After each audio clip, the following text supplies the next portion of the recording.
Good evening, Paul. Evening, Joe. How you doing, mate? I'm doing really good. All right. Here we are at the second Northern Soul Night. Very highly anticipated after the first event, and already it's early evening. There's a huge crowd already here. Yeah, we're here at the Deep Bar at the Deuce at D2, or the range just starting. The first one was at what used to be Goodfellas. It's now called Play on Walking Street. We had about 120 people. We're now filming this at about 8:30 on a Friday evening. There's well over 100 people here already, and we came straight from a chamber event, so it's absolutely great numbers. But it's Northern Soul. What the hell is Northern Soul? You have an idea? You can say no. It's before my time, that's what it is. It's the music from around about the mid-60s onwards, isn't it? Yeah, well it is, isn't it? You know, it's not the Otis Redding stuff. No. It's the stuff that came after that, and then this became this is what I'm told, this huge sort of dance craze. Now, I remember at the last event, I was amazed about the amount of guys who were dancing by themselves, right? But they're cool. That's okay, they can do it. It even got me dancing last time. Yeah. So It doesn't mean you haven't got any friends. And I'll tell you what, some of those guys can dance, so I'm looking forward to not just seeing them, but maybe speaking to some of them. Tonight is organised by Earl Brown and Eva Johnson, and they've been the team from the very beginning. The DJ the last time was Barry Wilmot. This time they've got Barry's back again, but also Ricky Vaughan, who was the voice of Virgin Radio in Bangkok for many years, and then he was here with Mix and actually worked with me on PMTV. He has got this most chocolatey, beautiful voice, but he's a man who's just really into his music, as is Barry. So we'll speak to them. Let's go in and check it out. Well, we've checked it out already, but the camera hasn't. The camera let's in. go in. Let's go look. All right.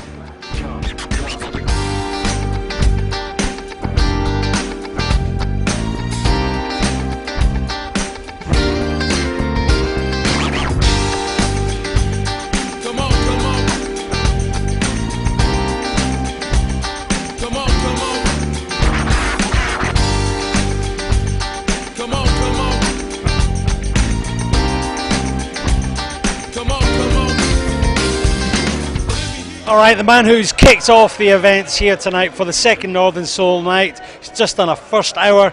It's our old friend Ricky Vaughan. Ricky, how are you, mate? Hello, matey. Good. Yeah. All right, listen, so what are you rating so far? Yeah, okay, so far so good. I think, most people come in and they probably want to start and get rid of some inhibitions. Yep. So they have a few sherbets and hopefully, who is it? Barry's on now for another hour. I'll be back on about 10 through till 11. He'll be finishing it off.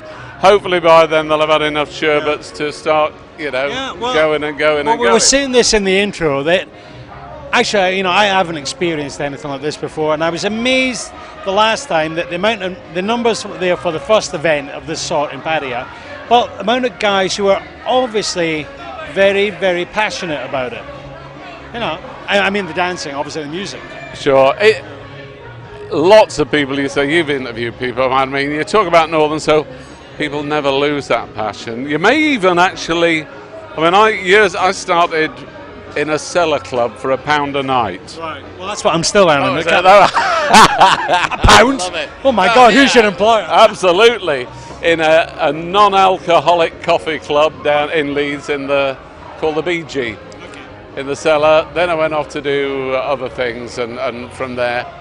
And I stuck on the sort of soul northern scene for quite a few years, and then job took me away to do other things, and I sort of left it for a long time.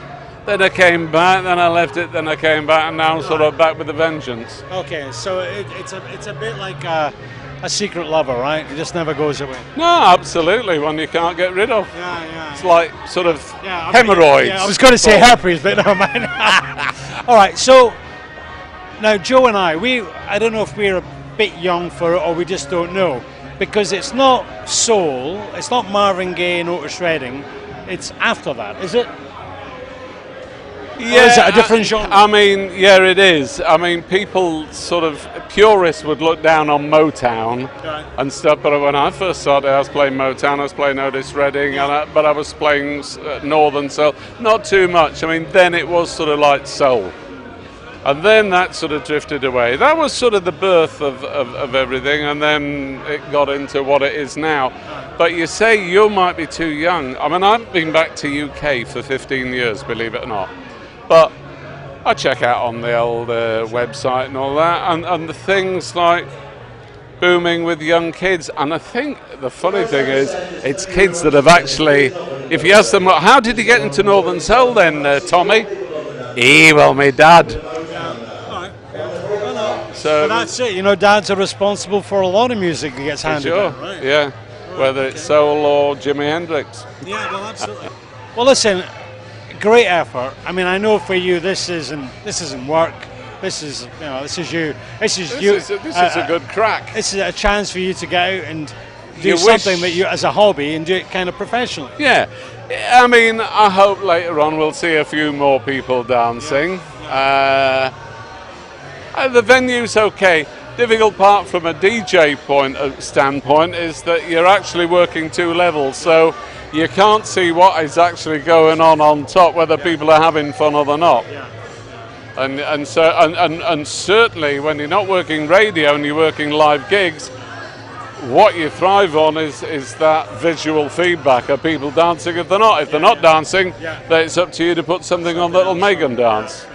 You know. Okay. Well, that's a valid comment. But otherwise, I have to say it's a very good venue. I've been here many times for networking, and I have to say for networking, I haven't enjoyed it as much because I don't get the feeling there has that fluidity that you can move around.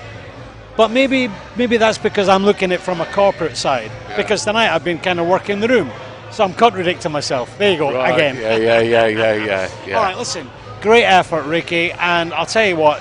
Tonight, I mean, already, I think you've exceeded the numbers that you had the last time.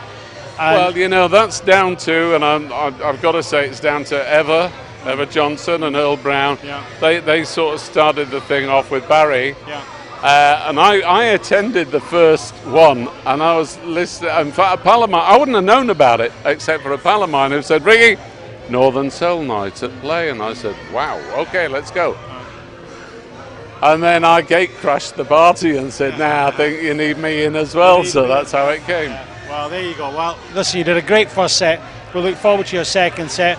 Okay, we'll hand you over to Joe, who's going to speak to some of the other people who are responsible for tonight, or maybe just some of the people who are completely passionate about Northern Soul here at the Deep Bar at Deuce at D2. Ricky, thanks very much. Cheers, mate. Cheers, thanks a lot, Paul. Come on.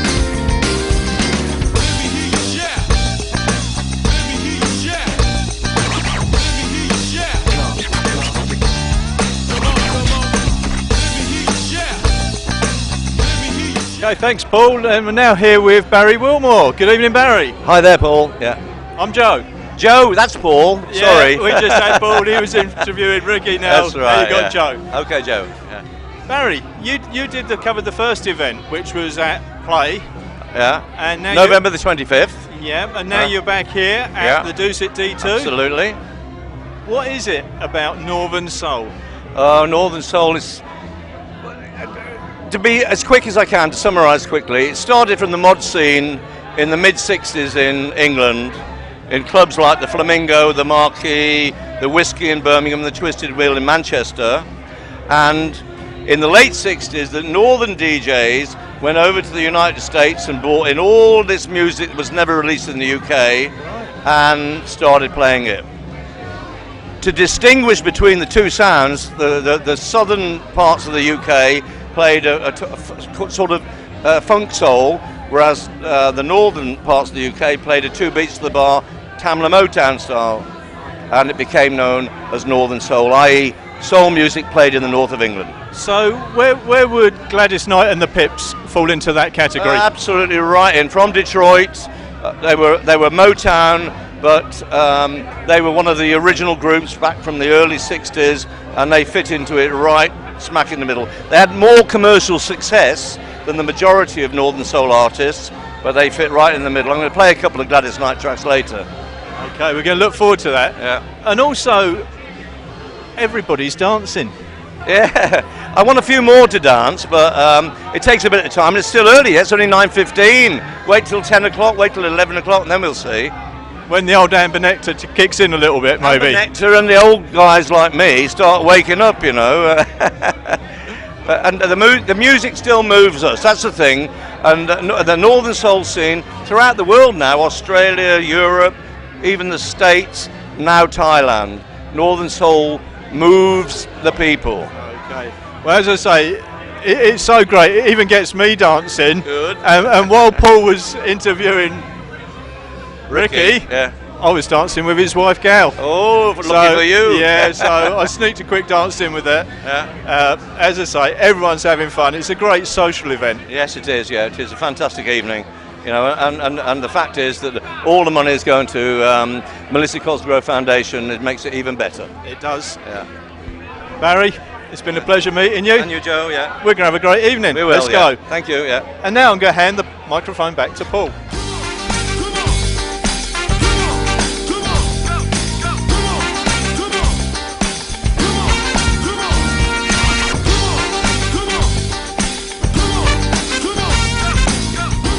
Now, if there's one image that sticks in my mind from the first Northern Soul night, it's this young man dancing. And he is an incredible dancer. Actually, let me introduce you first. It's Jimmy Malone. Yeah, hello, Jimmy. Jimmy Malone, very nice. Yeah, and nice where are you from, Jimmy? I'm actually from Scotland, but I've been really? brought up in England. Oh, you know? right. But Yeah. you've got a very strong Scottish accent, Glaswegian, I believe. Correct. I change it like the weather, you know. Okay. If I have to speak English or Chinese or Thai, I just change. All right. Okay. You know? Okay. But the weather in Scotland never changes. It's always bad. bleak. It's always bleak. Yeah. Crap, I think is the word that you asked if we were allowed to use. Crap. Yeah. Yeah. Okay. Right, Jimmy. I'm going to put you on the spot. Yeah. Show us some of your moves. I'll hold your wine. Go on. Just go on. Oh, Go on. this would have been better if it was on the dance floor inside. Just give us an idea. No, I am on the spot, aren't I? No backdrops, you know. I'm too old. I'm No, over listen. 50, you know. No. Well, I'll tell you what, mate. You can take your wine back. Thank You don't look it now. We were talking to Ricky Vaughan, and Joe's just been speaking to Barry. Yep. Northern Soul. Well, like anything, and I guess it's to do with the formative years. You know, Yeah. those teenage years. Yep. It's. I mean, I look back on the music I was listening to when I was a teenager, and I love it because it brings back all the memories, all the friends and faces. Yep. And it, actually, I mean, you know, I grew up listening to stuff like Madness, which. Yep. I've got some of their Well, music. you know, I'm not, you know, it's, but it doesn't have some of the soul that perhaps, excuse the pun, that this music has. But is that what it's for? Is that what it is for you, Northern Yeah, Soul? because years ago everyone was listening to the top of the pops in the UK and that, and it was a lot of heavy metal and guys with long hair. Okay. But the Northern Soul scene was very different. Okay. This was music that you couldn't buy in the shops. Right. You couldn't hear it on the radio. Right. And then it was an underground movement, and you would go away at the weekend. So only at the clubs, you mean? All these special clubs that only started at midnight till 8 in the morning. Wow. So you'd take enough gear, enough clothes for like 2 days with you, Yeah. travel 9-10 hours on a coach, and get there at midnight and dance for 8 hours solid. My goodness. You know? So where was this happening? Up everywhere. Wigan Casino is one of the most famous ones. You've also got St Ives in Huntingdonshire. Cleethorpes is also a Cleethorpes Pier and Cleethorpes Winter Gardens. Right. It was all over the country, but it was secret. It's top secret. It was like James Bond 007. Right, okay. If you wasn't in the know, you didn't know about it. There was a couple of magazines, the Black Echo and the Blues and Soul magazine. And that's how you'd wait till it come out on a Thursday, and that was when, and then you'd work out where you're going for the weekend. Wow. And you wouldn't come back till late Sunday night or Monday morning, and you were always. So it's a bit like, you know, 25 years later. That's what they did with the rave scene. Correct. It was all private, Correct. private, you know, in the know parties. Well, this is it, because after the Northern Soul, your jazz funk came in, and then all the other stuff came in, the techno stuff. Right. So basically, this was like a pioneer, but I'm sure there was other music